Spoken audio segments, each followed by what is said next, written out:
இலங்கையில் 1 litre petrol விலை ஒரே நாளில் 25% உயர்த்தப்பட்டு ரூபாய் 398க்கு விற்பனை செய்யப்படுகிறது. ஈரான் மீது அமெரிக்கா, இஸ்ரேல் நாடுகள் தாக்குதல் நடத்தி வருகின்றன. இதற்கு பதிலடி தரும் விதமாக கச்சா எண்ணெய் எடுத்து செல்லப்படும் முக்கிய வழித்தடமான ஹார்முஸ் நீரிணையை ஈரான் மூடியுள்ளது. இதனால் உலக அளவில் எரிபொருள் தட்டுப்பாடு ஏற்பட்டுள்ளதுடன் விலையும் அதிகரித்து வருகிறது. இந்த சூழலில் மத்திய கிழக்கில் தொடரும் போர் இலங்கையின் எரிசக்தி விநியோகத்தை பாதிக்கக்கூடும்.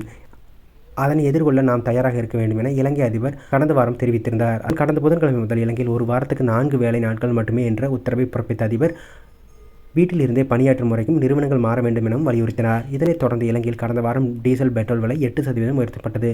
மேலும் பெட்ரோல் பயன்பாட்டை குறைக்கும் விதமாக ரேஷன் முறையில் பெட்ரோல் வழங்கும் இலங்கை அரசு உத்தரவு பிறப்பித்தது. இந்த நிலையில் இலங்கையில் நேற்று ஒரே நாளில் பெட்ரோல், டீசல் விலை 25% அளவுக்கு மீண்டும் உயர்த்தப்பட்டுள்ளது.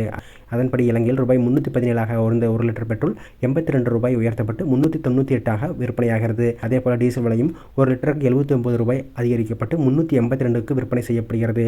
மண்ணெண்ணெய் லிட்டருக்கு 60 உயர்ந்து 1 லிட்டர் மண்ணெண்ணெய் 255க்கு விற்பனையாகிறது. இந்த விலை அதிகரிப்பின் மூலம் 15 முதல் 20% வரை எரிபொருள் பயன்பாடு குறைய வாய்ப்பிருப்பதாக இலங்கை பெட்ரோலிய நிறுவனங்கள் தெரிவித்துள்ளது. இந்த விலை உயர்வால் வாகன ஓட்டிகள் அதிர்ச்சி அடைந்துள்ள நிலையில் எரிபொருள் மற்றும் மின்சாரத்தை சிக்கனமாக பயன்படுத்த வேண்டும் என இலங்கை அரசு அறிவுறுத்தியுள்ளது. எரிபொருளை பதுக்கி வைப்பவர்கள் மீது சட்டப்படி கடும் நடவடிக்கை எடுக்கப்படும் எனவும் அரசு எச்சரிக்கை விடுத்துள்ளது.